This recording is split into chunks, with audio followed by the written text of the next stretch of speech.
All right, gang, check it out. Check it out. We got Ed Mischke from Spiritual Sickness on the line tonight. Ed, how you doing, man?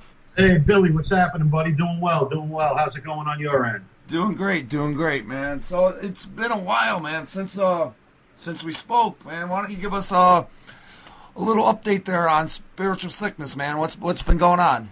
All right, well, we got a new EP that we just released a couple of weeks ago, and it's a little bit of a change from our last record, and we're really enjoying it, and it seems that everybody who's got it and heard it and listened to it really likes the different direction that we kind of take. It's not so much a big different direction. It's just a little bit of change of direction, and everybody seems to love it. So we're really psyched about it. We can't wait to get out and start playing live again.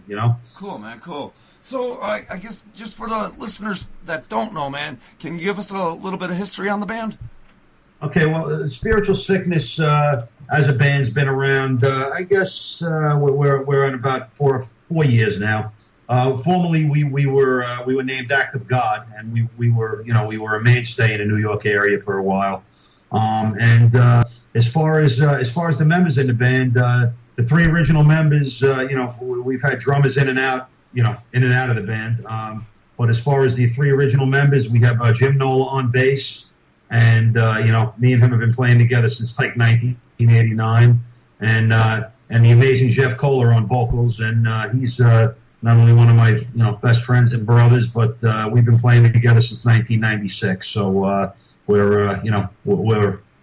pretty well know each other and pretty well know the next move the next move each other's going to make. It's pretty cool, Awesome, man. Awesome. That helps out, man, when you know what the other guy is thinking before he says it. Oh yeah, well that's why what. Also, one of the things too is if I don't know if you're gonna play any of this stuff tonight, but you know what, the last record that we did was called Architects of Agony, as you know, because we were on when we had released that record, right? And it was progressive power metal, bordering on the progressive end, okay, we had we had really enjoyed that record and the way that it came out. And then when we decided that we were going to start working on some new music, I started switching over to some 7-string guitar, and we just started messing around with some wacky tunings, and voila! It was like it was a completely different road than the last record is, and we were a little worried about it too. How our fans were going to react to the change, and everybody's just been jumped right on. I mean, the vocals are they're darker. They're kind of it's more down and in the pocket instead of some of the highest stuff. And Jeff has got an amazing voice, and it just fit with everything. With everything that I started writing, and all this little darker on the guitar. Like a 7-string naturally is a darker guitar anyway, because you can kind of drop down on the tuning somewhat more than you could on a regular 6-string. And anyway, the difference between the 7 and the 6, anyway, if anybody's interested, is the 6-string you can I've always played in drop tunings, which is dropping the top string down to either a C or a D. And with a 7-string, you're naturally right out of the gate. With a standard tuning, you're tuned down to a B, which is a much lower tuning, and I'm even dropping down to an A on some of the yet newer stuff that we're writing. And it's just, it's way more progressive. It's darker. The vocals are just intense. I mean, the power of it. It's to me, it's a much more powerful. It's a much more powerful direction that we've taken, and I'm really looking forward to writing the next record, which we're going to start on, believe it or not, really soon. Even though we've only released this one, 2 or 3 weeks ago. We're ready to go, dude. We're ready to rip it up. Cool, man. So now, tell us about the songwriting, man. Is it a one-person effort? Is it a group effort? Well, generally, and that's another thing. Now, generally, on the last record that we wrote, what we used to do is me and the drummer and as a whole band, we'd go down into our rehearsal place, and I'd start ripping on some riffs. If Jeff liked something, he'd be right in on it.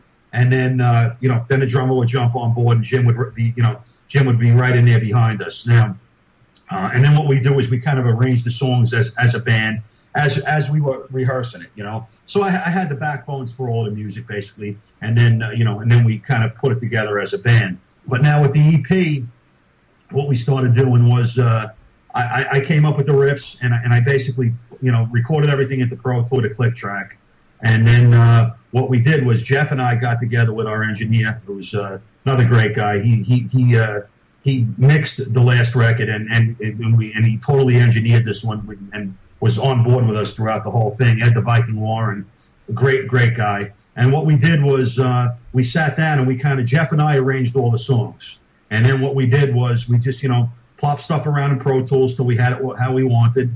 And then, then we went into the studio. We did all the drums in the studio. Okay. Because, you kind of can't do drums in a home studio and get a good sound, and that's how we did that. And then all the guitars and the bass and the vocals were all done in, either in all the guitars were done in my home studio, and the rest of the stuff was done over at Warren's studio. So it was kind of a different approach to writing it, and a little awkward to begin in the beginning, but the end result was just now we're used to it. And I don't think we can do it. I don't think we can go back the other way so easy. You know what I'm saying? So pretty cool stuff. Cool. God bless Pro Tools on the internet, right? Yeah, in some ways, yeah. In other ways, from what I understand is, and we can see it going on. Everybody's getting screwed with the file stealing and everything else because nobody's getting paid for anything they're doing. So true.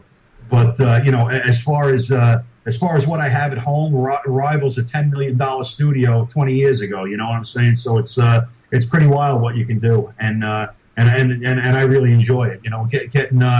Getting on with things. I'm back to studying guitar like a maniac, practicing, and just trying to build myself up as a musician and a songwriter. And these days, these tools just really bring it to the next step. You know what I'm saying? It's really pretty cool. Absolutely. Well, Jim, the first song I want to play tonight, Ed, is "Black in the Sky." Man, what can you tell us about that tune? Okay, well, that was the oddball on the EP. That happens to be the only song that I did that I played on my 6-string, dropped to a really, really low tuning, and it's basically about black in the sky, the end of the world, the whole 9 yards, Armageddon, and you know what, we kind of this was a little bit of a different direction for us also in our songwriting, and give it a listen, and I hope you like it.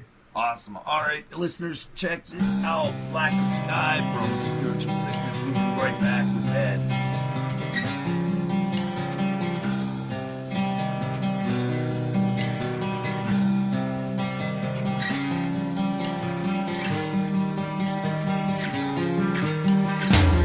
This world we live in is full of fear. Looking out for others every day,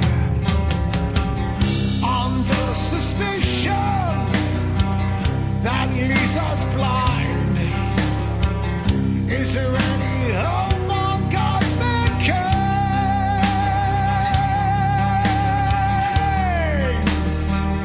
Is there any hope?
dirty hands. Darkness upon us as we dig our graves. Here we go again insane. I see blackened skies ahead. Here we go again insane.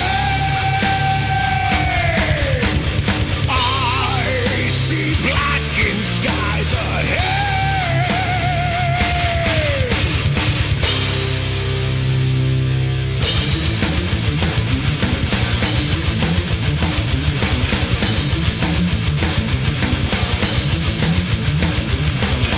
Don't look back, we must keep the faith. Take no shit on the subhuman race.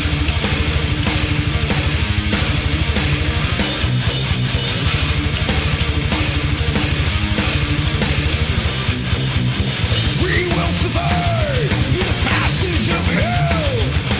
Standing strong is what we must do.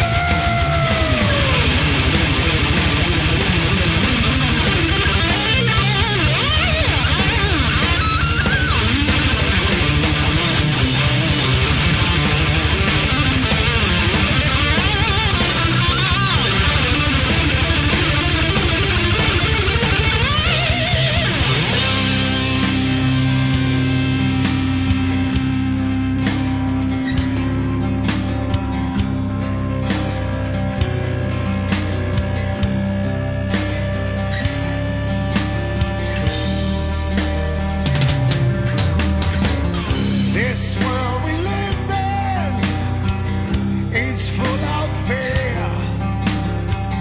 Under suspicion that leaves us blind.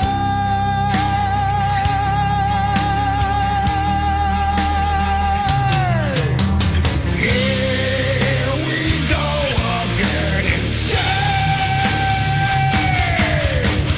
I see blackened skies ahead.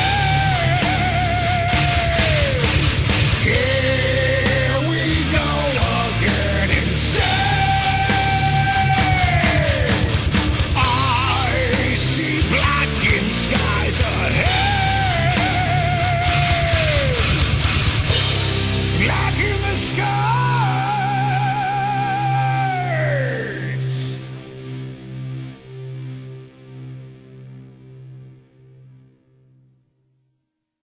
All right, listeners, we are back with Ed from Spiritual Sickness. Ed, how you doing, man? I'm doing all right, man. Glad to be speaking English if I can. Glad to be back. It's not good today. Glad to be back at the Keep It Metal show with you, Billy. I'm psyched up here tonight to be here with Awesome. you. Glad to have you back, man. Glad to have you back. Thank you. So, man, when did you first start playing guitar, man? I was 13, and I actually got all fired up with the Song Remains the Same, the Led Zeppelin movie. That kind of got me playing guitar when I was a kid, and then we moved quickly through Zeppelin into Black Sabbath, and from there it was all uphill or downhill, no matter how you want to look at it, man. That was what forged the guitar of doom right there, Tony Iommi, man. Great stuff, great stuff. Awesome. So when did you know that this is what you wanted to do, man? You know what? I got to tell you, it all happened the same day. You know, I mean, I kind of saw that movie, and I was like, man, this is what I got to be doing, man. This is what I want to do with the rest of my life. You know, that was it, man. From there, and like I say, from there it was just like craziness and moving forward at a rapid pace. You know. Cool. So now you mentioned Sabbath, Zeppelin, man. Who would you say are your musical influences?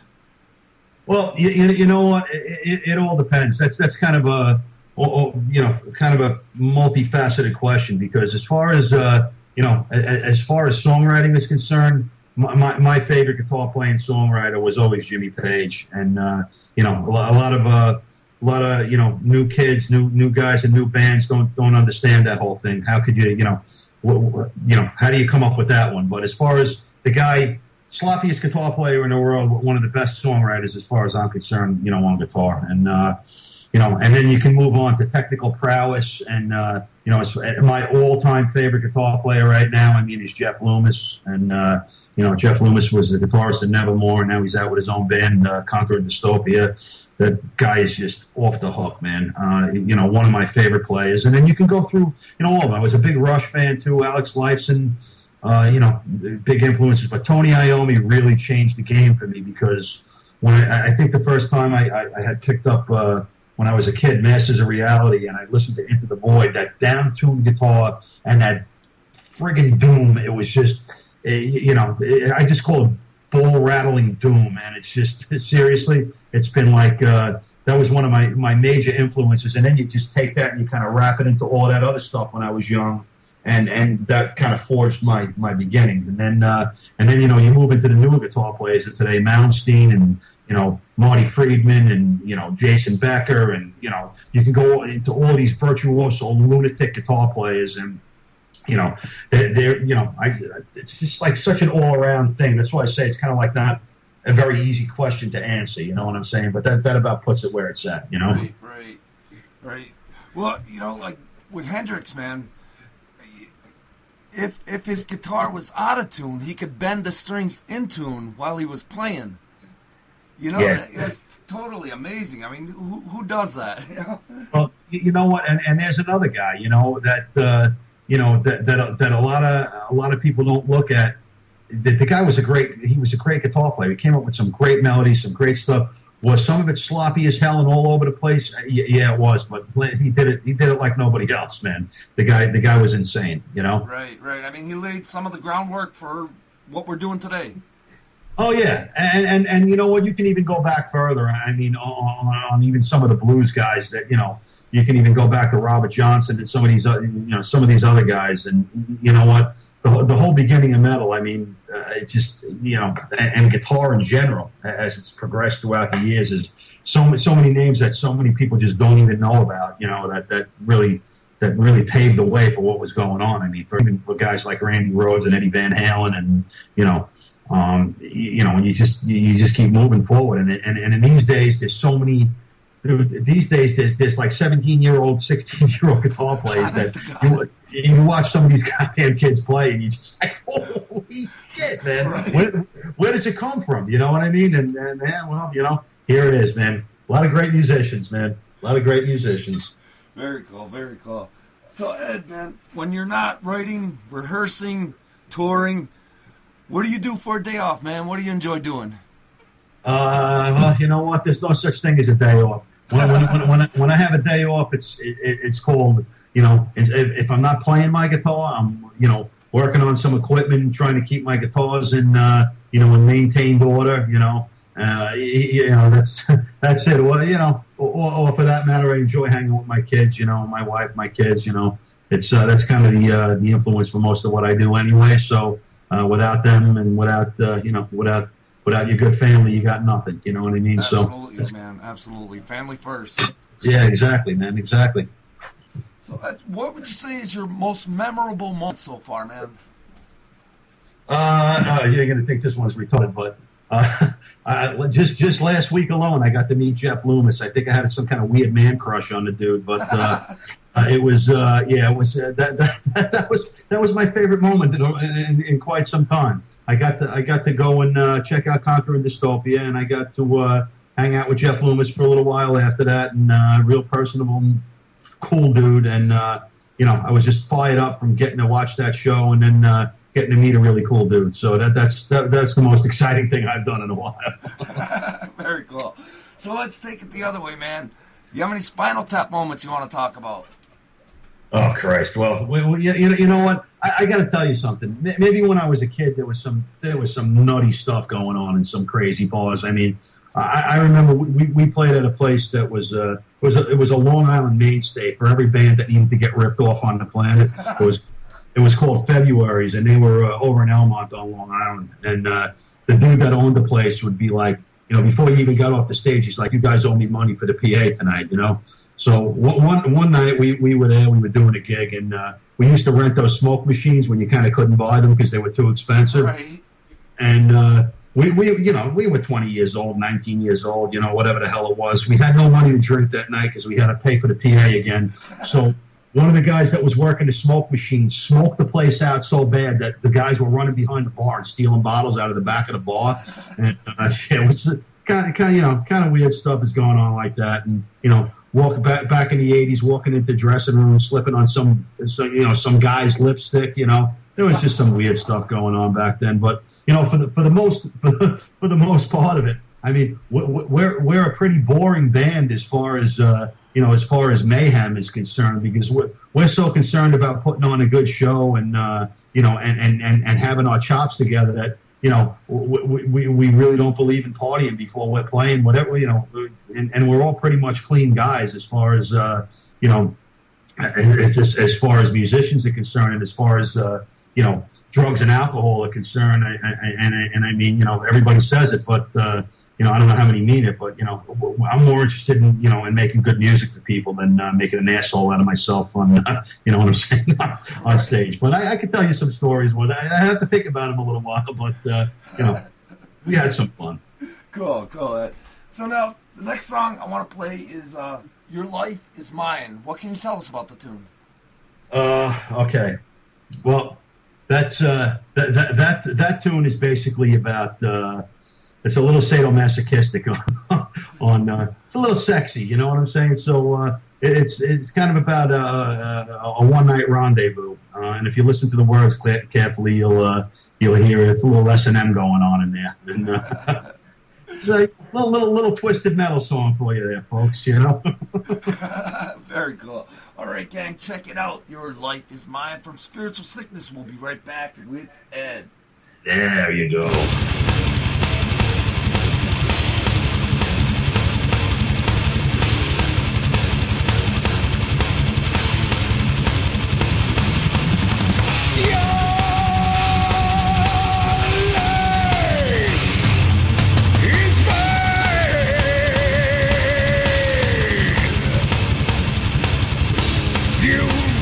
Chosen to be my prey, living in darkness on sacred groves. Look in my eyes, and what do you see? Your life is mine. I feel the rage run through my veins, collecting the power on death's devour. There's no remorse, I feel no pain, until this ripping, dying day. Your life is mine. Your destiny's been left behind.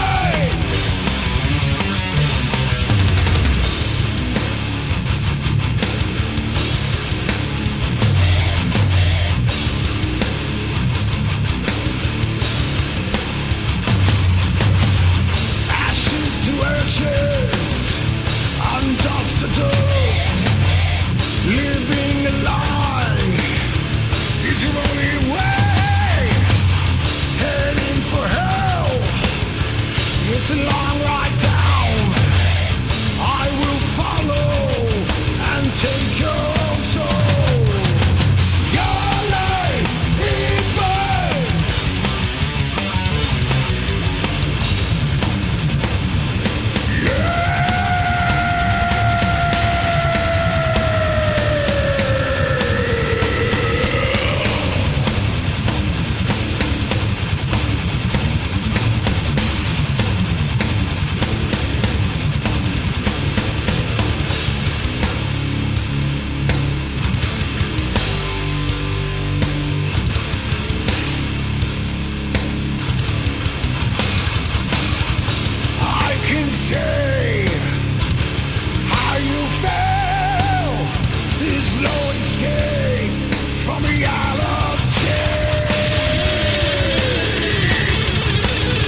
All right, gang. We're back with Ed from Spiritual Sickness. Ed, how's it going, man?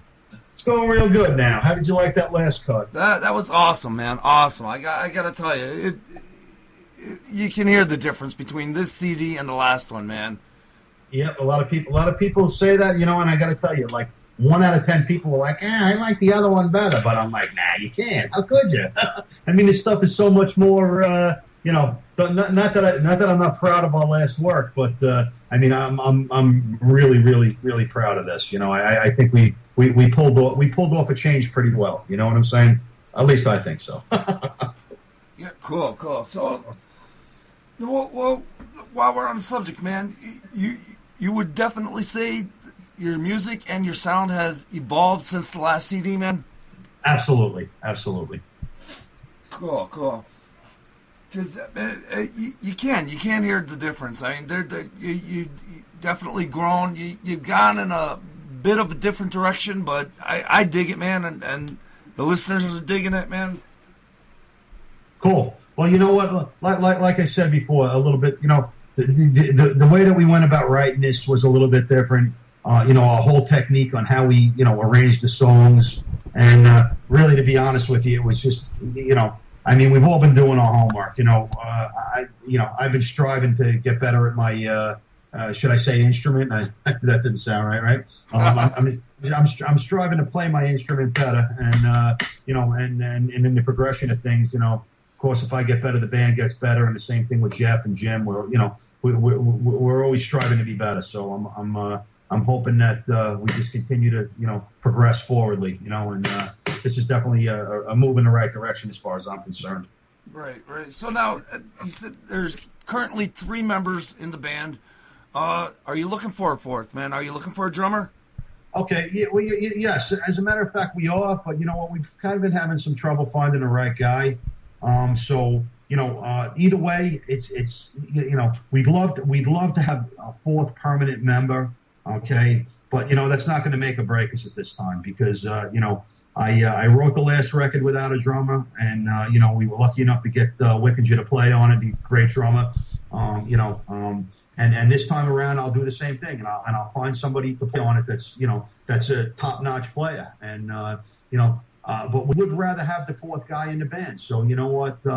If anybody's interested, you can check us out on our Facebook page. It's obviously facebook.com Spiritual Sickness Metal, and send me a message if you're interested. And I don't even care where you live, dude. We're based in New York, Long Island, Westchester County area, and I don't care if you live in Jersey. I don't care if we don't have to hang out every day, dude. You know what I mean? All we got to do is make cool music together, and do some great gigs. And I don't think geographic location, as far as within a 100-mile radius, is going to make a damn difference. You know what I'm saying? Right, man. Right. Well, that's again going back to Pro Tools and the internet, right? Yeah. Well, exactly. And it's rough today because I got to tell you, as you can tell by listening to the tunes, the guy that did the drumming was a maniac. I mean, and to try to get somebody to do that stuff, that's that can put that amount of focus on one band and have that and have that level of that level of playing ability is very difficult these days. That's why I don't know if you've seen it yourself, but you get one monster drummer that's in 5 different bands. I mean, guitar players are a dime a dozen now, which is really another reason why I'm so up on trying to hone my skills, because like I said, there's 17-year-old kids out there that just are mind-boggling as far as guitar players are concerned. But it's not like it was in the older days. And when I say older days, even 5 years ago, 10 years ago, where these double kickers, like I call them, they're nowhere to be found, man, or at least not in this place. So that's why I say, yeah, if we can, if anybody's interested at all, man, look us up, dude. We're open for anything, really, for the right guy. So definitely. Cool. So, what advice would you guys have for bands just starting out, man, like the young guys out there? Well, you know what, man. First of all, it's a totally different world as far as music is concerned now. I mean, the record labels for the style of music that we're doing, you know, there's really no money out there for, for you to produce your records and do all this stuff like there was back in the old days. So, you know what? Get your stuff, practice your ass off, and play and keep playing and play everywhere and send your stuff to everybody. Get people, get people to follow you and just, follow your heart as far as your sound is concerned, because you know what? Listening to other people tell you how to play and, what to play and where to play it and when to play it and why to play it, screw off, man. Just do your own thing, because, and if you keep your heart in the right spot, you'll make great music, and you just gotta, that's what you have to do, man. That's my opinion anyway. Yeah, no, great advice, man. Great advice. So now, Ed, are you guys on a label? Are you looking for a label? Okay, well, you know what? We are not on a label. We're an unsigned band, and you know what? I'm not so sure that we're so, it's like once again we go back to how things have changed. You know what? We love the support of a label to put us on a tour and get us over to the festivals, and and get us playing. That's really where we belong with this style of music that we have. Is we really belong on the stages and in the festivals over in Europe. That's where we need to be right now. And you know what? It would be great to have a label behind us to push our music overseas and do this kind of thing. But you know what? Once again, it's 6 of one, a half a dozen of the other. As far as I'm concerned about, is a label so important today? I'm not really sure that it is, because I got to tell you, if you look at Loomis's band, Conquering Dystopia, they did like a Kickstarter program, which is crowdfunding, and they funded their own record with no label, no nothing, self-produced, self-everything, and they made it on the Billboard charts. Another friend of mine, actually, a guy I studied guitar with, Matt Wickland. He's he was the guitar player for God Forbid, and also he started a band with Van Williams at Nevermore, and this new young dude, Adon Fanyon. He's an 18-year-old kid out of Seattle with an incredible voice. All right, and these guys also did the same thing. They did a Kickstarter program. They got enough funding for their record, and they're doing it all on their own because they really need, in order to make a living today at playing music, you really need to have everything. You can't take 5% of what these guys are willing to give you for your for your artistry. And if you look at it, traditionally, record labels have basically screwed musicians, throughout the entire existence of record labels and musicians. Absolutely. So something's had to change. You know what I'm saying? And the same thing goes. Look, I don't really care if you want to download my EP and file share it and do whatever the hell you want to do with it. I don't care. As long as you're listening to it and digging it, I'm happy for that. And as long as if we play live, you come and see our show, steal away, because there's nothing you're going to be able to do to stop anyway. So I might as well support you for that and say, hey, I'm glad you like us enough to steal our record. But, I mean, and seriously, what more can you say about that? So that's why, in a situation today, having a label would be great, because of all the different doors that can open up to you as far as touring and getting behind you to do that kind of stuff. But once again, if you don't sell records, which is really hard to do because people are stealing them, what do you do then? You know what I'm saying? It's kind of a little, like I said, 6 of one, a half a dozen of the other. It's it's very strange the way I feel about that. Right. Well, no, I agree 100%, man. It's not like a band want that major label deal because that's where the opportunities and money are. But with so much social media and programs like Pro Tools, you almost don't need that major label deal. No, you don't actually. I mean, and listen, when I tell you that, Pro Tools, you can use Pro Tools to the extent of, you can, if you can't sing, you can make Pro Tools make you sound like a singer. If you can't physically play a guitar riff for more than 13 seconds, and that riff goes on for half an hour during the tune, all you got to do is just keep cutting and pasting until you have a whole entire guitar run, and you only have to play it for 13 seconds. Me, I'm so used to the old days of tape, and I'm not really trying to date myself because I'm really not that old, but the thing here is that, if you use Pro Tools in a way that, make your music live, play it live, record it live, and try to do all this stuff without getting over and like obsessed with the production that you can do out of this stuff, because you can make a record so clean nobody will ever even believe it was you.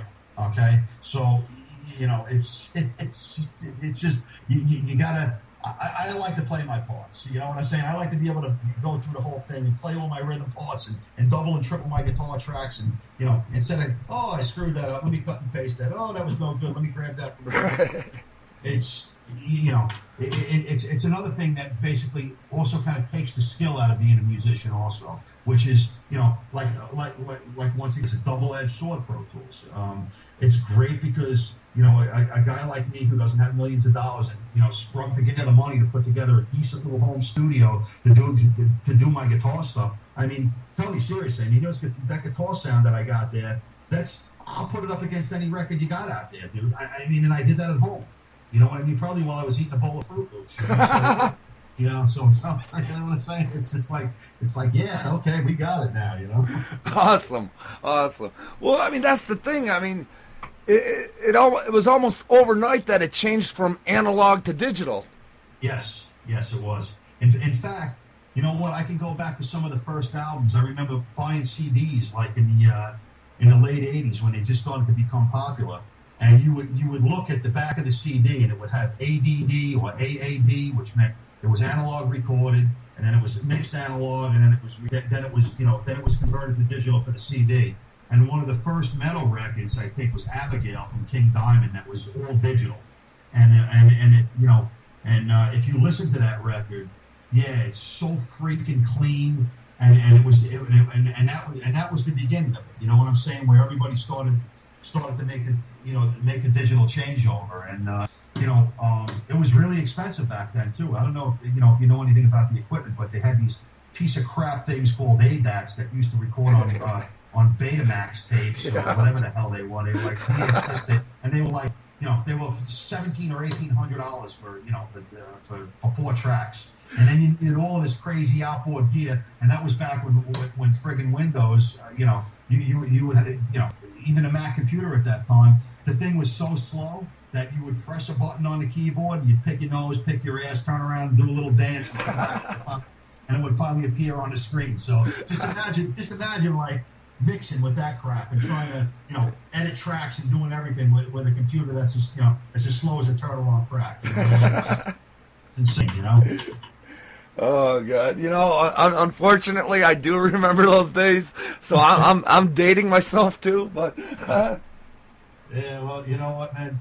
Listen, hey, all you can say is experience. Experience is everything. You know what I mean? Yeah. That's why I always say, yeah, there's a lot of technically great musicians out there, but from where I stand, both myself and my singer, and you know what. We've never been egotistical about anything, but it's all experience, dude, and that's what separates the men from the boys, as they say, because we really just enjoy the shit out of what we're doing, and you know what, and as far as anything is concerned, I just I'll buy with my guitar in my hand. That's all I can tell you. Awesome, man, awesome. Well, that's it. You got to enjoy it, and everything else is downhill after that. Yep. You're absolutely correct, man. Cool. So Ed, what would you say are your plans for Spiritual Sickness, man? What goals do you have for the band? Well, like I touched on a little bit before, what I'd like to do is I'd like to get another record out right away, and this we're gonna blow out a full blown release, and reason why we did the reason why we only put out a 4-song EP is because, like I said, we did a little change in direction. We wanted to keep the buzz going because it had been close to 2 years since we released Architects of Agony, and we kind of didn't want to fall off the map, especially being that we were having personnel issues and whatnot, and until we worked all of this stuff out, I didn't want to have anybody not hear something new coming out of us or something like that. And not only that, but we didn't want to take a chance on 12 or 13 songs with a different style and then kind of be like, wow, we really missed the mark on this one. So that's why we stuck with the 4. And the next goal is, like I said, a 12 or 13 song release. And then, like I said, what I'm looking for right now is because we can't, unless we get thrown on a stage sometime between now and August over in Europe at one of the festivals. Is going to be next summer, having a complete festival lineup, waiting for Spiritual Sickness to go out there and really just show the masses what we're all about, and bring our style of music to the table, and just become one of the boys. You know what I'm saying? Awesome, man, awesome. So, where can the listeners find Spiritual Sickness? Okay, well, you can. We don't have a regular WW site, but you can check us out on Facebook, and that's at facebook.com/Spiritual Sickness Metal. All right, and where you can get all of our contact info off of there. We have links to where you can buy all of our material, iTunes, CD Baby, all the major places, and and that's really that's the brunt of where you can find us. And anybody needs anything, ever has any questions, wants to know anything about us, shoot me a private message, man, and I'll tell you anything you need to know. And if there's any drummers out there that are looking to be the fourth member, we'd love you to give us a shout. And as far as that, that's it, man. Look us up. You won't be disappointed. Awesome. Ed, I want to thank you, man, for hanging out with me tonight and Skyping in, man. It's been awesome. Yeah, Billy, thanks so much, man. You were a big supporter of our last release, and we really appreciate you looking up for us this time, and and thanks, man. Keep it rocking. Oh, absolutely, man. You're welcome back anytime. Thanks, buddy. We'll talk soon, man. Well, the last song I want to play, man, I guess is a bonus track on the EP, Night Kill. Actually, it wasn't really a bonus track. What happened was I had sent somebody some tunes and was like, and before the EP was released, this guy he was a pretty big fan and really wanted to hear the new stuff, so I kind of sent it as a bonus track. Oh, okay. Well, what can you tell us about the song, man? Well, I think I've lost my mind. It's actually a great tune. If you crank it up properly, okay, and you play it backwards, I think what happens is you'll get visited by three spirits. I'm just kidding with you, dude. You gotta keep it rocking, man. Did I lose you? No, I'm here, man. I'm here. Okay. Oh, you got me laughing there. That's awesome. Yeah, well, you know what? I have to be completely honest with you, Billy. I don't know anything about the song you're about to play except for what the guitar notes are. No, I'm just kidding, man. Roll it out and make your own assumptions. That's all I'm going to say. All right, man. All right, hang on 1 second. Listeners, check it out. Night Kill from Spiritual Sickness. We'll be right back.